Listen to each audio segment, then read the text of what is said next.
Hello, welcome back to Hunter Tune. Today I'm working on my new to me, K-swapped EK hatch with the full race turbo kit. I bought this car. If you guys didn't see the last video, go check it out. I kind of tell a little bit of a backstory on how I got this car and the amazing deal that I got on it. So in this video, I'm gonna try to fix the issue with the car.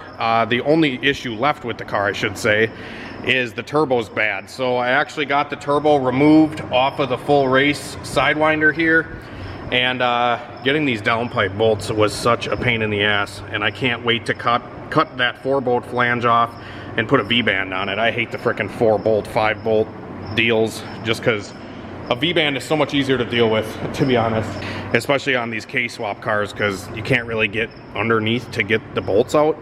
So a V-band is going to be a lot simpler. So yeah, I got the oil drain removed here. I got the feed line off up top, and then yeah, it was just 4 bolts, and then 4 bolts on the downpipe. And I got the old unit removed, and I'm gonna show you here. It's sitting on the bench. So this is genuine Garrett dual ball bearing turbo. I think it's just a regular 35R, but as you can see, it's puking oil out of everywhere because the seals are bad, mainly because the oil drain placement on this car is on the back of the engine where all the oil gets thrown when the car accelerates. But I mean, this thing is just caked, completely caked full of oil. I feel like a diesel mechanic, honestly. I don't know if you ever work on a diesel truck, but every time, if you touch anything in the engine bay, you're just completely covered in grease and oil and fuel and everything. And it sticks on your skin. So anyways, we're gonna replace this $3,000 turbo with a $650 turbo from huntertune.com. If you guys haven't gotten a turbo from me before, I'm gonna show you kind of what to expect when you get one out of the box. So I got this turbo, like, honestly, right when I bought the car, like 3 months ago, and it's just been sitting here ever since. I haven't done anything with it, but let's pull it out of the bag and check it out, and we'll compare it to that old greasy unit over there.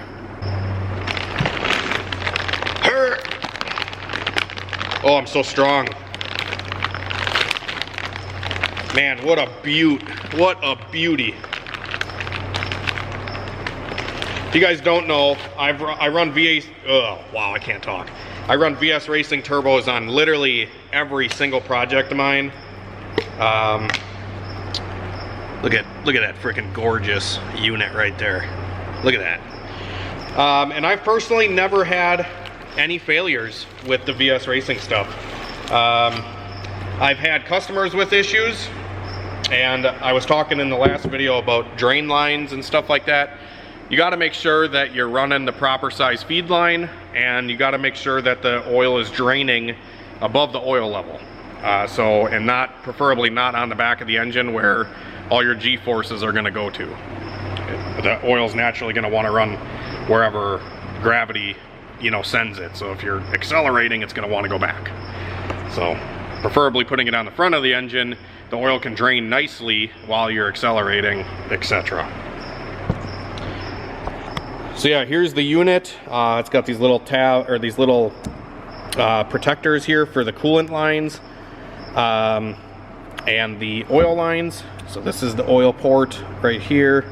It's got the little like brake line fitting down in there, and these side ports are for coolant if you want to cool the turbo. I usually just leave these open. I don't run coolant on any of them, and I never have, and I don't plan on starting now. And everybody in the comments can complain about it. Oh, your turbo is gonna cool blah blah blah better during blah blah blah. I don't care, because I'll be honest, guys, turbos are rated for pretty high temperature, and all running coolant through the turbo does, in my opinion, if you're gonna run coolant through the turbo, all it's gonna do is heat your coolant. So your engine is naturally gonna run hotter because the coolant is going through a frickin' turbo that's 1,000 degrees, and it's just heating up the water or coolant that you're sending through it. So, yeah, not my forte. I don't want to do it. Fight me. I don't ever do it. I don't plan on it. I'm not going to start now. Sorry. Haven't had a failure yet. Once I do, because I didn't run coolant to my turbo, I'll be sure to let you guys know. But I promise it's probably never gonna happen. So we got another box here. So this is the turbine housing. It's not bolted on out of the box, just for, like, you know, reasons and stuff. So we're gonna tear this open. So strong. Nope, I need a scissors.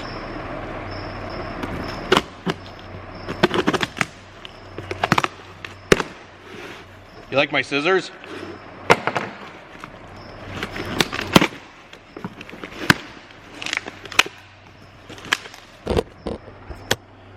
Alright, bubble wrap surprise of the day is a 82 AR T3 housing, because the manifold that's on this car is T3.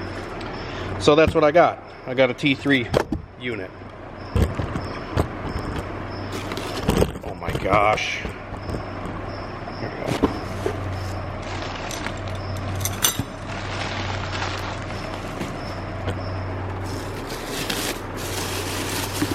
go. Ooh, voila.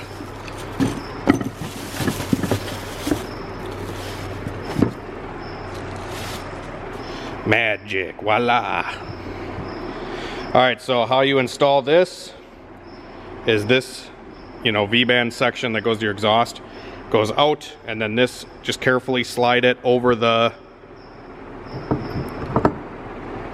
turbine wheel there, and there we are. And then this is the little clamps that you got to put around the outside. I'm going to do that real quick, and then we're going to compare the two. Alright guys, so I got both turbos sitting side by side. This is the HunterTune.com 6262 from VS Racing. These turbos drop ship right from VS to your door, and usually less than a few days. So if you guys are looking for a turbo, be sure to hit up my website, and I can get you set up. If you have any questions, shoot me an email. This is an old 35R dual ball bearing, and like I said, the seals are a little bit gone, and it's just leaking everywhere. So, but they're virtually the same exact thing, except this is a 6-blade cast wheel. This is a 10-blade billet wheel. And the only real difference is it's billet ball bearing instead of cast wheel, and it's a V-band turbine housing. I got these two little plates installed. And yeah, we're gonna get this bolted onto the car. I got to get my drain flange bolted on and get the feed line fitting. So that stuff is sitting somewhere up here. So I got my V-band flange as well. These don't come with the turbo. You have to order them separately. They're also listed on my site. So this guy, you weld your exhaust into this, and then this is just a simple clamp that goes along to seal your exhaust onto the turbo. Voila, magic. Voila, magic.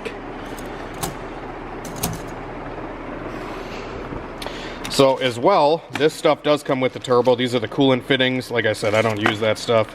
Personally, you can do what you want. There's a gasket. Here's the very thick gasket to go between the manifold and the turbo. Another thing that I usually don't even use, I just bolt the turbo right to the manifold without a gasket. Then you can't say that you ever blew one. Because a lot of times with a lot of back pressure and a lot of power and stuff, so these gaskets do go out from time to time, but I'll probably throw it in because the ones that come with the VS Racing turbos are actually good quality and don't blow out like the cheap stuff. So these are the two restrictor fittings that you get with the turbos. So you can see one has a little bit bigger hole than the other. This one's a little bit smaller. This one's a little bit bigger. I usually use the bigger of the two on Honda stuff. So that guy just threads right into the top right here. And it goes to a -4 feed line. Now I offer journal bearing 6262s as well. And if you're using a journal bearing turbo, make sure to use the 3 AN size oil feed line. And because the -4 is just a little bit too much oil for a journal bearing. you just want to run the -3 with no restrictor. That's usually what I do on journal bearing stuff. But honestly, for the price, you might as well just get a ball bearing. It's not that much more expensive, and you get a lot more benefit. All right, guys, so I got the 6262 mounted, just kind of mocked up on here for now. And I took the downpipe flange and I sawzalled it off. And then I was just left with this piece of pipe. So I put my V-band on from the turbo that the new one I'm putting on, and I just jammed the pipe in there. I got a couple tacks on it. Now I'm gonna take the turbo back off and the downpipe out so I can fully weld it, and then we'll reinstall all of it and then probably move on to the drain line. All right, guys, it's a couple hours later. I got the Hunter tuned 6262 turbo installed, and man, I just gotta say, this turbo just looks better in the engine bay. I don't know about y'all, but I just think it looks cleaner. Got the piping back on. I got the feed line. I got the downpipe all welded to the V-band, so that's all done. And I did redo the drain line down there. It's kind of hard to see it, but I did change out the drain line. I put some Hunter tuned fittings and some Hunter tuned AN hose on the return line off the turbo, and I ran a new return line over to the timing cover, or the timing tensioner cover. I got a Boosted Boys drain line billet piece that I'm gonna jack the car up and show you guys, and I plugged off the old drain line spot. And I did start the car already, and I did run it, and it's not smoking anymore, so that's a positive. It's still going to smoke a little bit just because the exhaust is so sooted up from the turbo that was bad.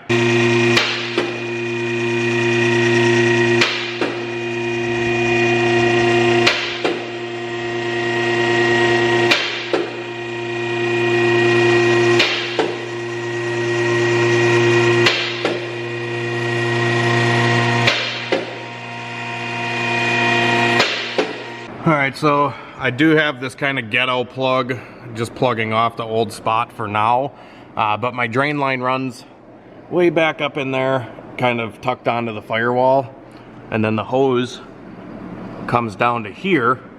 And like I said, I got this Boosted Boys drain cover here. So this billet piece replaces, there's like an access hole or an access plate on K-Series engines to access the timing chain tensioner, and you just take that access plate off. It's 3 10mm bolts, and you replace it with that, and then you can drain your turbo into it like I did here.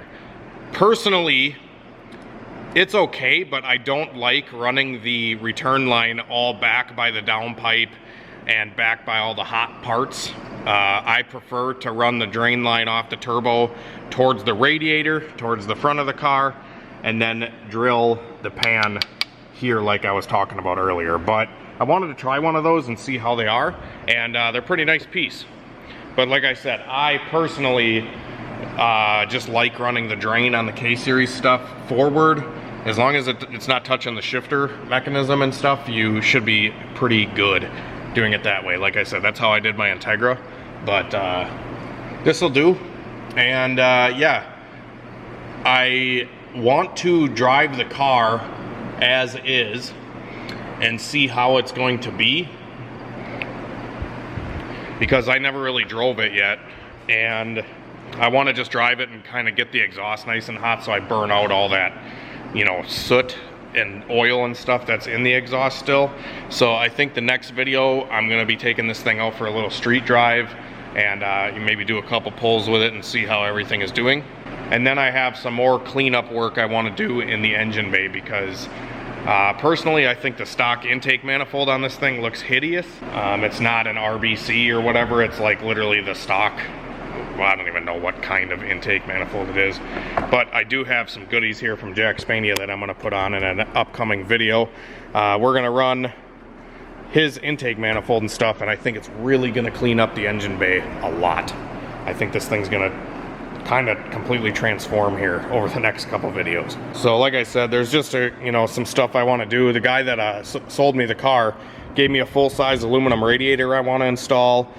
This intake manifold I want to get rid of, and like just the fuel fittings and stuff, they're just kind of janky. I don't know if you can even see that, but like it's just kind of some janky fittings and stuff. If nothing leaks, it's, you know, it's fine, but I want to just clean it up, put my little touch on everything, and then who knows, maybe we'll get to race this thing before the end of the year. And maybe it'd be a cool goal to try to go faster than I ever have in a Honda. I think this would be a good platform to do it with. I think my fastest pass to date in a Civic, or like in a Honda build, is 1050. And I did that before I had a YouTube channel. I think you guys, the fastest passes I've done is like maybe a 1060 or 1080 in a Civic. I usually don't like going any faster than that in these things. I just don't care to. And I don't really want to spend the money on a transmission and stuff that can handle more. Then, like, you know, you can make a 10-second Civic pretty reliable and still drive it and stuff. Once you dip into the 9s and the 8s and stuff with a front wheel drive car, it's you're working on it every other day, you know. And I just don't got time for it anymore, you know. So I've been kind of catering to street driving stuff a little bit more lately. And I might be also making a video soon on my twin turbo SN95 Mustang. I am considering selling this car as a roller with no engine. And I don't know if anybody's interested in it that way. Otherwise, maybe I'll sell it complete with everything. But I might sell it as a roller because I really kind of want to keep the engine that's in this car, because I built it and made videos with it and stuff. And it runs damn good. But the car, I don't know, I'm kind of over it. I want to build a street car, or maybe another truck, I don't know. But thanks for watching the video, guys. Have a great night and a better tomorrow. God bless, and we'll see you later. I'm excited to get this little hatch ripping.